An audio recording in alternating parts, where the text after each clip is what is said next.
Now, since my first response video to Professor Dave, I have not put a lot of energy into replying to him. He's just angry and ignorant, and when it comes to archaeology, he's basically pointless. However, my not responding to a lot of his secondary points made a lot of people think that I was like a tacit admission that he got me or something. So, since his followers have the attention span of gnats, I'm going to go through this one topic at a time, and the first one will be Dave Farina doesn't know the first damn thing about radiocarbon dating as it applies to Egyptology or archaeology, or maybe he doesn't understand math, or maybe he can't read good, or maybe he's dishonest, or maybe it's all of the above. Yeah, it's all of the above, and his followers lap it up like their freaking queso does Cheese Whiz. This is the most ridiculous thing that, anyway, I'll waste some time on this. Here we go. Let's talk about Dave Farina's brilliance. Do you know why you're lonely?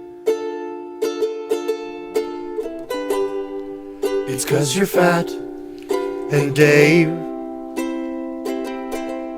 Well, let's get right into it. Here's some clips from Dave trying to climb out of the GIMP box after I shoved him into it with my first response video to him. This is science, and archaeologists are scientists who follow a rigid empirical methodology. No, that's not how archaeology works. They play fast and loose with the facts. But I'll bring receipts so we don't have to argue about it. You don't have any receipts, dumbass. You just sell a pathetic story about how every single archaeologist in the world is a lying fraud to brainwash people into ignoring the fact that you're a lying fraud. Flat earthers pretend that every astronomer in the world is a lying fraud too. You're no different than a flat earther. No evidence at all, but we do have proof that Dave doesn't get basic logic. There was this guy named Bertrand Russell, and he had a thought experiment called Russell's teapot, where if I was to posit, hey, there's a teapot in orbit around Jupiter, but I have no evidence for it, you can be rightfully understood in dismissing my claim or ignoring it, even if you don't have evidence to prove me wrong. This is something that you see a lot in the atheist circles, and I'm quite certain that Dave has seen this on a TikTok or something sometime while he's eating his freaking mukbangs or whatever the heck it is that's got him on his whole Nikado avocado arc. Now, the difference between believing in a flat earth, where we have solid evidence to the contrary, and believing in something like Atlantis, for example, is the difference between denying evidence and believing there's no evidence to prove or disprove. But Dave isn't talking about Atlantis. Oh, no, he's talking about my position that says archaeology isn't function as a proper science. And that I have evidence for. We have the Clovis First thing, but we also have the Folsom First debacle, which was basically the same thing as Clovis First, but it happened a few decades prior. We have the way that Easter Island was said to have not been possibly in contact with South America, and recently that's been proven to be wrong. I can show you the way that this has been consistent. Anybody on the outliers of archaeology is treated with extreme hostility, more so than other fields even. And again, I have evidence for this. You can look at the way that Graham Hancock's treated, Randall Carlson's treated, Jimmy Corsetti's treated, Ben Kirkwick's treated, my dumbass is treated. Or we can just, talk about... Anyway, let's just show how ignorant and dishonest our boy Davey is. Later in the video, Professor Dave highlights the carbon dating of the Great Pyramid and the other 4th Dynasty edifices. He puts it on the screen, and he uses the data gathered by the late 90s expeditions financed by David Koch. Now, this expedition, and the other expedition financed by the Edgar Cayce Foundation about a decade earlier, both show the entire 4th Dynasty to be carbon dated between 150 to 250 years older than the written records state that they are. But the written records of ancient Egypt, the King's List, this is considered to be some of the most robust written records that we have of those times. So how do they reconcile this? Well, what they do is they assert, without evidence, that, there was some old wood that the Egyptians, for the entire 4th Dynasty, they just gathered old wood, and that's what they used. And they had a big burn maybe, and used that to get the ash for all of the mortar that they made for the next entire dynasty. And so you'd assume they have a burn pit or some writing saying that that's not it at all. There is no rigorous freaking empirical shit going on here. All there is these guys have a book and hard data that disagrees with that book. Oh goody, the idiot has made an actual empirical claim. Now we get to show how dumb he is with real science. Sorry, I had to leave that in for context. Let's see how dumb I am. Now, in case you weren't familiar with anything he just said, don't worry, most people aren't, especially his idiot followers. So let's get some background information covered. In 2001, Bonanni et al. Published radiocarbon dates from the pyramids at Giza, and those dates proposed a time frame that was a few hundred years earlier than archaeologists expected, based on their assumed calibration of historical king lists. Dan calls these king lists the most robust written records that we have of those times. This alone is enough to disqualify Dan as a complete moron with zero knowledge of archaeology. These lists aren't immaculate compilations with precise dates and lengths of rule. They're all fragmentary, requiring calibration of their discrepancies and overlaps with one another, and with other evidence like inscriptions on monuments and astronomical observations. They're not robust at all. He just blindly asserts that they are. In reality, historians are forced to make assumptions about how long reigns are and extrapolate back from well-attested historical periods in the first millennium BCE. The further back you go, the more uncertainty there is with the assumed dates. Dan has never seen these lists or any other archaeological artifact. He can't read them. He can't interpret them. He hasn't even read literature from professionals interpreting them. He just calls them robust for no reason and then moves on to the next lie. This is all he does. First of all, most of my followers are aware of this stuff. They're into Egyptology and archaeology, and I go out of my way to talk about science in most of my videos. So anyway, most of my followers do get this. It's your followers that needed the dumbed down explanation. I already can assume that my followers understood most of this stuff. But at any rate, you zeroed in on me saying the word King's List, but I did say written records, and of course these require all kinds of different things, but they're known colloquially as written records. You can call it the chronological timeline, but the thing is that implies carbon dating mixed in there. There's a time before carbon dating and a current time after carbon dating when it comes to archaeology, Dave. If you would just put down your freaking chopsticks for 1 minute, you would see this, okay? Egypt requires several avenues of evidence to determine anything because the written records themselves were changed by different rulers over the years, and some of the king's lists were even thought to be the practiced papyri for apprentice scribes. And these include inaccuracies because the focus was on learning different characters and different manners of writing, not the actual proper list. Anybody who's into this stuff really knows these kinds of things already. Most of my followers know these things already. But you're out of your depth here, Dave. You're so far out of your depth here that you don't even get the sentiment of one of the papers that talks about this, about carbon dating. It's like part of the research of doing this. In the 2016 paper titled Radiocarbon Dating and Egyptian Chronology, From the Curve of Knowns to the Bayesian Modeling, I didn't read the following. The historical chronology of Egypt is basically an interpretation of a complicated network of interlocked data such as King's List, genealogical information, astronomical observations, and similar sources. Absolute calendar dates are mainly derived from so-called dead reckoning, calculated reign lengths backwards from an assumed fixed point in time, or from astronomical observations such as Sulfic or lunar data. Note the King's List is the top reference they cite. And a short bit later, they continue. For a long time, the Egyptian historical chronology was the sole chronological reference system not only for the Nile Valley itself, but also for the Bronze and Iron Age Eastern Mediterranean basin. It was indeed the backbone of history, especially during the second and much of the first millennium BC. Before the advent of radiocarbon dating, absolute dates for the local relative chronological sequence of the southern and central Levant were heavily dependent on the Egyptian historical chronology, and also the relative chronological sequences for Middle and Late Bronze Age Cyprus were linked to the historical chronology of the Nile Valley.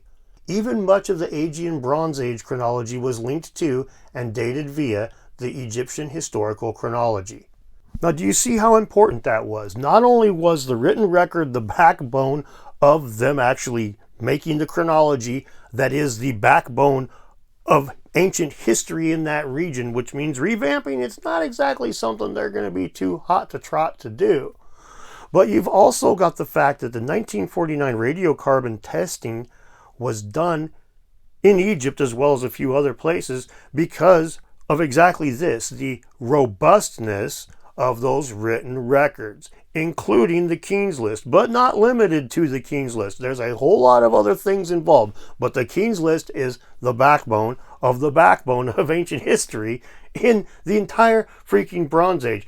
if you spent some time reading the papers associated with the topic you are discussing instead of looking up insults on ChatGPT, you would be able to, I don't know, keep up with this conversation. Instead, you accuse me of not reading the papers, and that is laughable. Absolutely laughable. But it gets much worse. Here's that Bonanni paper from 2001 that presented and explained the discrepancy between radiocarbon dates and historical dates for the pyramids. As you can see, they very clearly suggested that old wood was burned to create the mortar for the pyramids, which left the charcoal that was dated. Radiocarbon dating returns the date that organic material was alive, which stops being the case when a tree is chopped down. Wood from trees can be used and reused. You probably have a wooden chair in your house right now that's been a chair and not a tree for a very long time.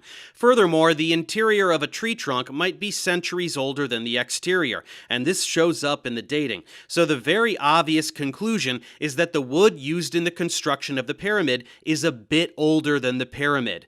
Did it return a date for the wood that is younger than the pyramid? No. Did it return a date that is several thousand years older than the pyramid? No. About 200 years, which is perfectly in line with normal tree growth and repeated wood usage. Oh, the old wood hypothesis. Oh man, if only I had thought of that. So how do they reconcile this? Well, what they do is they assert, without evidence, that, there was some old wood that the Egyptians, for the entire 4th dynasty, they just gathered old wood, and that's what they used. Look, you chunky little commie Cartman, you don't seem to understand this here. The entire 4th dynasty, it's ubiquitous, okay? And that means everywhere, kind of like your tummy. It's everywhere, okay? So all the 4th dynasty, the end of the 3rd dynasty, the beginning of the 5th dynasty, there is a variation between the carbon dating and the written record. And it goes like this, because the 7th, 8th, 9th, 6th dynasty, 1st and 2nd dynasty, they don't have this problem. There's a small disparities, but nothing like this. What you're doing here is basically ignoring what we actually see as a problem. It's like, oh, they're using old wood, but they just used it for, 100 years or so. They didn't do that before or after that. This is ridiculous, okay? This is during the richest time in Egyptian history, when we know for a fact, we have written records of them importing wood from Lebanon. You're going to tell me that they were using the most old wood. This is absurd, okay? This comes from you not doing any freaking research. Instead, you just sit around and talk crap.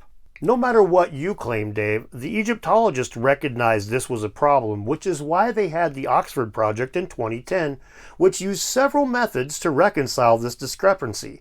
A discrepancy that you dismiss because, well, you're out of your depth here, you're ignorant. When it comes to this arena, all you can do is puff up that chest and squawk.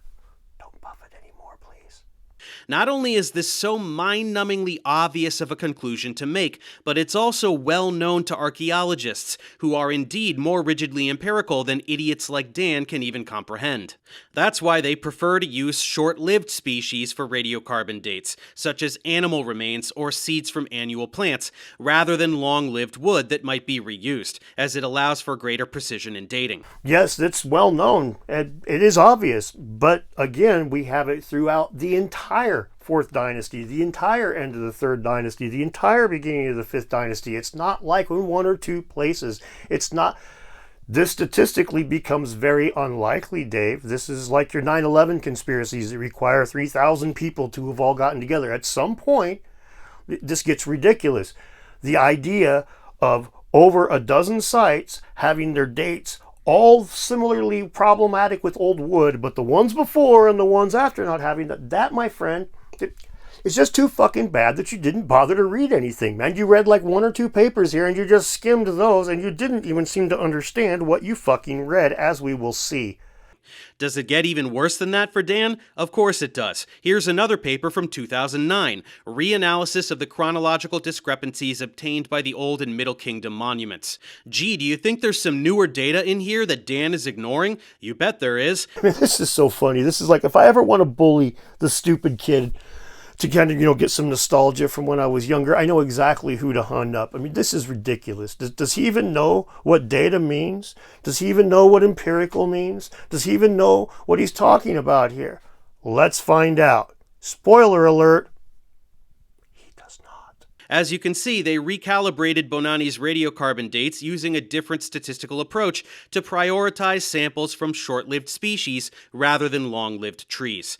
No, Pizza the Slut, that's not what the paper says. You have to read more than 4 words in order to figure that out, and I know that most of your followers can't read more than 12 at a time anyway, but I'm going to make you listen, okay? So pay attention, Skippy, so we can get the context of what they're talking about in that paper that you brought up. The question remains as to how the data should be summarized, given they clearly reflect a range of carbon-14 ages. It is obvious, however, that any averaging of the data sets would just provide an estimate of the midpoint of the measurements, which would continue to be non-systematically offset to older ages by the factors listed above.